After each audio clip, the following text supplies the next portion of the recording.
राजीव प्रकाश साहिर की ताज़ा तसनीफ ताक़ुब सर्द मौसम का कि रस्म इजरा बदस्त professor Shafey Kidwai UP press club में अदीबो शायरों की मौजूदगी में हुई। निज़ामत डॉक्टर उमैर मंजर ने की। आगाज डॉक्टर मंसूर हसन खान ने नाते रसूल मकबूल से किया। हाजिर है learn online with Faizan Khan की खुसूसी रिपोर्ट। और अब मैं गुजारिश करूँगा प्रोफेसर लीडर नूरुद्दीन साहब से कि तशरीफ लाएं। हिंदी ज़बान और अदब पर बड़ी नज़र है और उससे अहम बात ये कि बड़ी गुफ्तगू करते हैं। आज वो साहिब साहब के फन के बारे में गुफ्तगू करेंगे। समय का दबाव है इसलिए मैं नाम हासिल कर नहीं। आदरणीय मंच और आदरणीय समक्ष, राजीव प्रकाश गर्ग साहिर साहब से जो एक दशक का हमारा साथ है, उसमें सबसे पहले मैंने इनको एक शायर के रूप में जाना था, जैसा अपने उमर भाई ने बताया था और अवैस साहब ने भी बात रखी। हम लोग साथ साथ काम भी किए और बड़े भाई प्रतुल जोशी का भी एक शुक्रिया है कि उन्होंने हमारा परिचय आपसे करवाया था। लेकिन शायरी के बाद कहानियां पढ़ने का मौका इधर मिला। कुछ कहानियां पहले इन्होंने पढ़वाई थी मुझसे, लेकिन इधर 6 कहानियां इन्होंने मुझको मेल की, जिनका मैं कल प्रिंट निकाला हूँ और पढ़ा हूँ। और चूंकि समय का दबाव है तो बहुत सारी बातें न करके उन्हीं पर केंद्रित मैं अपनी बात खत्म करूँ। सबसे पहले ये है उमर भाई कि कोई अगर कहानीकार लिख रहा है तो तय ये किया जाए कि उसके वर्गीय चरित्र क्या है, वो किन लोगों को अपनी कहानी में जगह देता है। ये कहानी का जब भी आप विकास पढ़ते हैं या हिंदी कहानी के नए मोड़ों की तरफ जाते हैं तो बार बार जब कहानी के वर्गीय चरित्र बदलते हैं तो कहानी का इतिहास अपनी प्रवृत्तियों के साथ बदलता है। चाहे वो प्रेमचंद के बाद बदला हो, मनोविश्लेषण की तरफ गया हो, या नई कहानी के दौर में भी 2 फांक हुए हों, नगरीय कहानी को लेकर के और ग्रामीण चेतना को लेकर के कहानियों का संदर्भ आया। तो हमें यह तय करना है कि हम राजीव प्रकाश गर्ग साहिर को किस तरफ रखते हैं।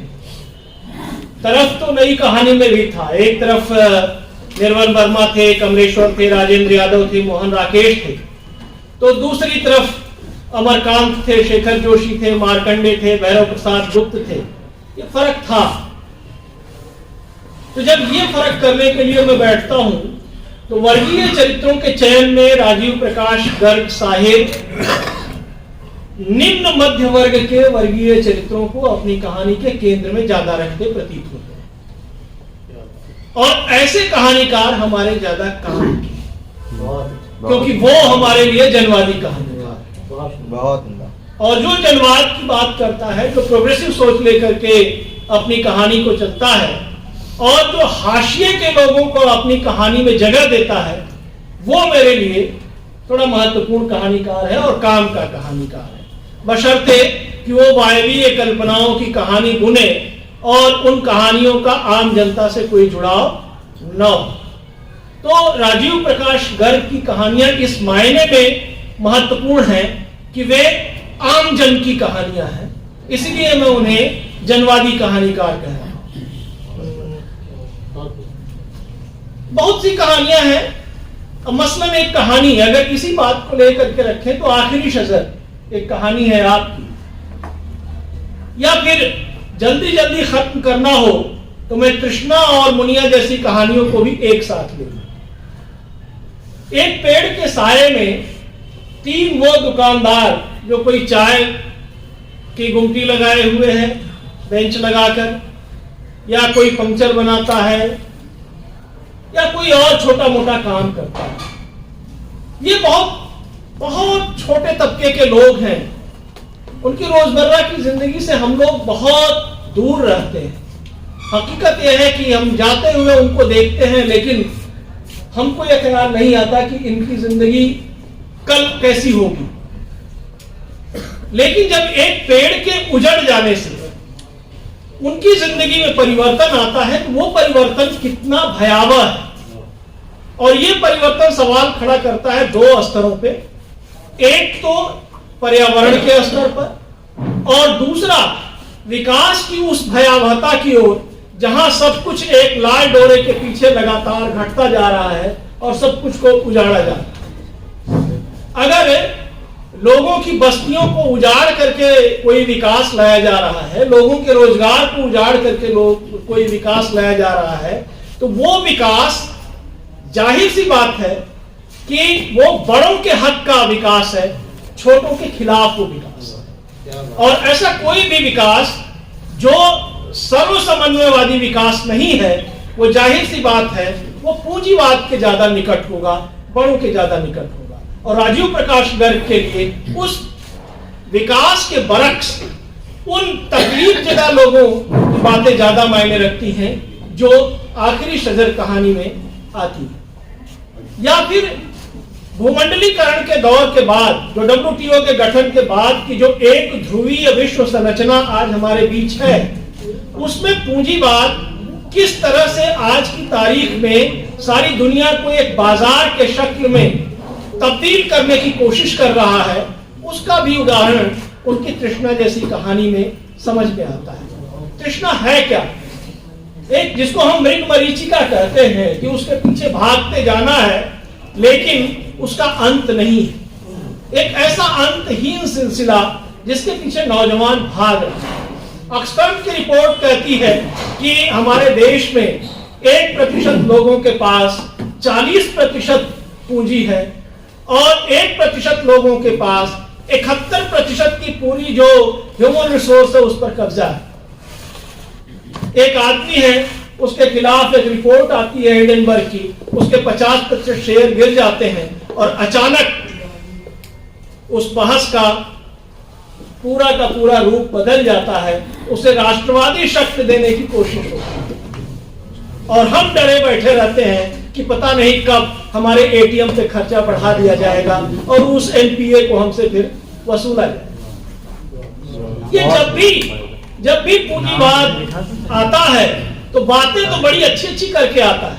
वो रंगभूमि उपन्यास में भी आया था, जब सिगरेट का कारखाना लगाने के लिए पांडेपुर की जमीन प्रेमचंद के उस उपन्यास में आया था। लेकिन एक सूरदास जब खड़ा हुआ तो अंग्रेज कलेक्टर ने ही गोली मारी। तो जब भी पूंजीवाद आता है, बातें अच्छी करता है, लेकिन उसका अंत कहां होता है उसको बयान करती एक कहानी तृष्णा है, जिसमें एक नौजवान लगातार अपनी जिजीविषा से घिसट तो रहा है लेकिन उसके पास बहुत कुछ करने या जिंदगी जीने का कोई सुकून हासिल नहीं हो पा रहा। ऐसे ही नौजवान हैं जो आज रोज परेशान है। मुनिया जैसी कहानियां लिखी गई, ये कोई नई कहानी नहीं मुझे लगी। संजीव ने ऐसी बहुत सी कहानियां लिखी हैं और संजीव के यहाँ खास तौर से, या फिर आप झारखंड के कहानीकारों की तरफ चले जाइए, प्रलाचन दास हो या पंकज मित्र हो, बहुत से कहानीकार हैं जो इस तरह की कहानियां लिखे हैं, जिन्होंने आदिवासी संरचना को लेकर के या फिर जो जंगल जमीन के संघर्षों को लेकर के इस तरह की कहानियां लिखी गई हैं। उनमें अगर आपने रमिया और मुनिया को केंद्र में रखकर के कहानी लिखी है तो इस कहानी को मैं विवरण के स्तर पर महत्वपूर्ण कहानी मानता हूँ। भाषा एक कहानी के लिए महत्वपूर्ण संदर्भ बनती है और इसका जो क्राफ्ट है, विन्यास है, उस विन्यास में थोड़ा सा रंध्र भी है। ये निरंतर कहानी नहीं है, लेकिन इसके बावजूद विवरण के स्तर पर यह कहानी बहुत अच्छी कहानी। एक कहानी और जल्दी से मैं बात कह लूं, गूंगे सुर भी आपकी अच्छी कहानी है और कला और संस्कृति की दुनिया में घुस आए ऐसे लोगों को भी बेनकाब करती है जो कि मुखौटा कुछ और रखते हैं, बनावटी चरित्र जीते हैं और उनके पीछे क्या हकीकत है उसको अगर समझना है तो गूंगे सुर कहानी को समझा जा सकता है। यहाँ पर भी बाजारवाद का एक संदर्भ दिखाई देता है कि हारमोनियम वहीं से खरीदिए जो उनके भतीजे की दुकान है और वो चिट देंगे, आपको छूट मिलेगी, जाइए। तो ये जो एक तार बनता है कि एक जगह आप गए लेकिन वो धंधा कर रहा है दूसरी तरफ, तो कला की दुनिया में भी घुस आए इस तरह के जो झूठे चेहरे हैं उनको बेनकाब करती कहानी गूंगे सुर है। प्रतिबिंब जो न था, जो अब से ना फरीदा की बात दो लोगों ने की है, इसलिए मैं उस कहानी को छोड़ दे रहा। आखिर में मैं सिर्फ एक कहानी की बात नहीं, अंतरिक्ष का संगीत की चर्चा हुई है और प्रतिबिंब जो न था उसकी चर्चा नहीं। हाँ, अंतरिक्ष वाला तो संदर्भ लोगों के समझ में आ जाएगा, क्योंकि इन्होंने अवतार फिल्म की 2 सीरीज देखी। अवतार फिल्म में भी वही है कि जो कुछ कहीं अगर किसी भी जगह मिल जाए तो उस पर कैसे कब्जा कर लिया। ये जो हवस है इंसान की, विज्ञान और तकनीक बढ़ करके ये नहीं सिखाते। बहुत अच्छी बात एक कहानी में इन्होंने कही है, शायद उसी कहानी में, कि जो फौजी होता है उसका काम ये नहीं होता कि वो गड़बड़ करे, बल्कि वो रक्षा करे। सच्चा फौजी वही है जो जंग से नफरत और अमन से मोहब्बत। तो वहां अमन से मोहब्बत का संदर्भ लेकर के आते हैं राजीव प्रकाश गर्ग साहब। ये महत्वपूर्ण है। इंसान को अगर मौका मिल जाए तो वो चांद की क्या कहीं भी अगर वो कब्जा कर सके, कुछ छीन सके, कोई खनिज ला सके, तो उसके लिए वो जा सकता है। अवतार फिल्म की चर्चा मैंने इसीलिए की। और उस तरह की वो कहानी है जिसको कि कहानीकार बचाता है, रक्षा करता है। तो पर्यावरण या एलियंस की रक्षा करना या दूसरे भी ग्रहों पर जो खूबसूरत है उसको बचाए रखना। जो प्रेमचंद ने यही 1936 में 10 अप्रैल को कहा था कि हुस्न का मेयार बदलना होगा, हमें अपना सौंदर्य बोध बदलना होगा। तो ये सौंदर्य बोध जो राजीव प्रकाश गर्ग साहब ले करके आते हैं कि जो खूबसूरत है, जो अच्छा है, उसकी रक्षा करें। क्योंकि प्रेमचंद ने भी लिखा है कि जो वंचित है, जो कमजोर है, उसकी हिमायत और वकालत करना साहित्यकार का फर्ज है, और जो अप्रिय है उसका अंत भी कर देना साहित्यकार का फर्ज है। और राजीव प्रकाश गर्ग साहिब उस फर्ज को पूरा करते हैं। जो खूबसूरत है उसकी रक्षा करने में वो अंतरिक्ष यात्री शहीद होता है, बल्कि उसको जिनकी नजरें उसके खिलाफ जा सकती हैं उनसे बचाता है। और आखिरी बात, जो प्रतिबिंब जो न था कहानी, आपने सादत हसन मंटो को याद किया, बहुत अच्छी बात है। मंटो को याद करने का मतलब है कि आप एक और परंपरा लेकर के चल रहे हैं, जो परंपरा मंटो की है, यशपाल की है, भीष्म साहनी की है, मोहन राकेश की। जाहिर सी बात है जो मंटो को याद करेगा वो हमेशा उस बात को याद करेगा जिसमें मोहब्बत हो, जिसमें नफरत नहीं हो। वो 2 आंखें जो पीछा करती रहें, या रोहेला या घाटन लड़की का संदर्भ आप लेके आएंगे। हो सकता है आपने खोद दो या काली सलवार पढ़ाओ। मंटो पे केस भी चले थे, आप सब जानते हैं, उसको बताने की जरूरत नहीं। लेकिन जब आप उस कहानी की चर्चा करते हैं और उसमें एक पगली औरत को भी आप केंद्र में रख करके कहानी लिखते हैं, तो मैं आखिर में फिर से दोहरा दूं शुरुआती बात कि आप हाशिए के विमर्शकारी कहानीकार, जो हाशिए के लोग हैं, चाहे वो गरीब हो, चाहे सीमांत किसान हो, चाहे भूमिहीन किसान हो, चाहे मजदूर हो, चाहे एकदम से गरीब जिनके घर खाने की दिक्कत है वो लोग हो, या फिर ऐसी औरतें जो बेहद गरीबी में, तन्हाई में जीवन जी रही हैं, अगर वो आपकी कहानियों में आ रही हैं और आप मंटो का भी नाम ले रहे हैं, तो जाहिर सी बात है कि आप हमेशा हमारे काम में रहेंगे, क्योंकि आपके यहाँ से पर्यावरण के पक्ष में, मोहब्बत के पक्ष में, अमन के पक्ष में और इंसानियत के पक्ष में कहानियां आती रहेंगी। और हम दुआ करते हैं कि ये कहानियां आप लिखते रहें। चंद अफसानों के हवाले से अफसानवी अदब की पूरी तारीख रोशन उनकी बेहद हम मुबारकबाद पेश करते हैं। टेक्स्ट से करीब रह करके और पूरे अफसानवी नजरनामे पर नजर रखना और जिस तरह से पेश किया है वो बहरहाल मुबारकबाद के मुस्तहिक है। जनाब राजीव प्रकाश साहिब की किताब जर्द मौसम का मसरूर एजुकेशन सोसाइटी के तमाम ये जलसा हो रहा है, उसकी रस्म रुनमाई हो चुकी है। और तकरीबन तमाम लोगों ने एक दो के अलावा इस पर गुफ्तगू की है। किसी किताब के लिए, किसी फनकार के लिए इससे खुशनुमा लम्हा, इससे अच्छा लम्हा, इससे तारीखी लम्हा नहीं हो सकता। और इस लिहाज से भी इस हाल में कितने अहम लोग, कितने बड़े लोग अफसानवी अदब के हवाले से, सहाफ़त के हवाले से, शायरी के हवाले से मौजूद हैं। यानी एक इस लखनऊ का जो एक बड़ा अहम हिस्सा हो सकता है अदब, तहज़ीब और सकाफ़त के हवाले से, उनकी मौजूदगी में अगर किसी किताब का, किसी फनकार का जिक्र इस तरह से हो रहा है और उसमें भी इस हवाले से कि उससे हमारी अदबी तारीख के बहुत से पहलू रोशन हो रहे हैं, यकीनन हम सब एक बहुत अहम काम में, बहुत अहम अदबी फरीज़े के तौर पर यहाँ जमा है।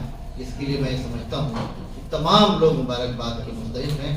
इस पर मौजूद हज़रात और तमाम मौजूद हाज़िरीन जैसा राजीव साहब की कहानियों को पढ़कर जो तासुरात हमने महसूस किए, उसका यहाँ इज़हार ख्याल कर रहे हैं।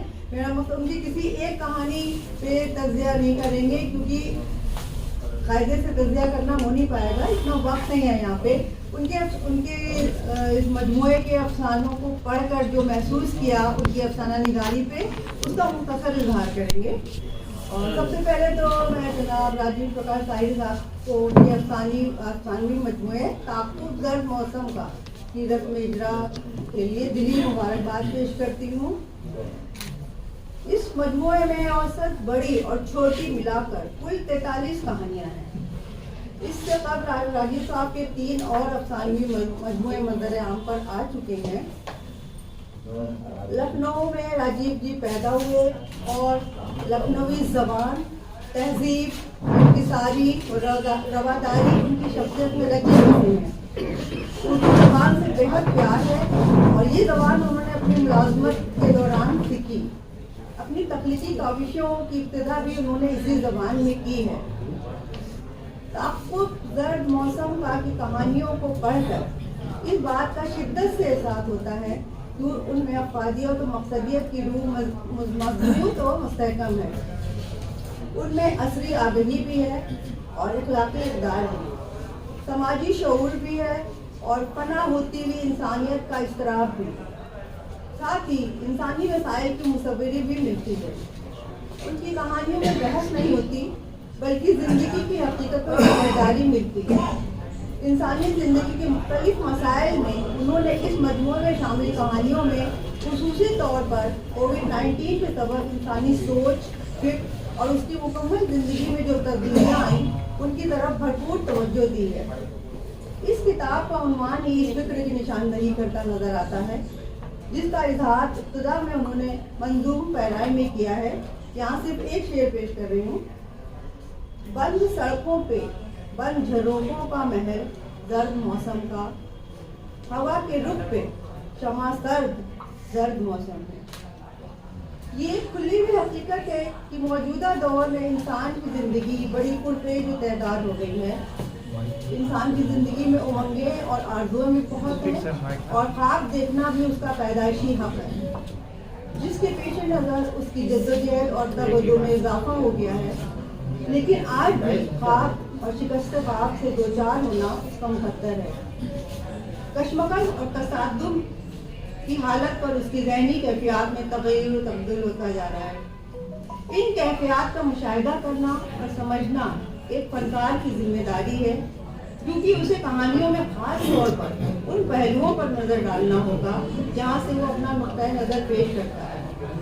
माशरे की नाहमवारियाँ और फर्द और माशरे के माबैन एक मुसलसल कशमकश और जद्दोजहद का कभी असर राजीव जी की कहानियों में नुमायाँ तौर पर नज़र आता है, जिनमें इजहार की तासीर और एहसास की कसक में मिलकर एक दुख की शक्ल को एक अजीब इम्तियाजी रंग बख्शा है।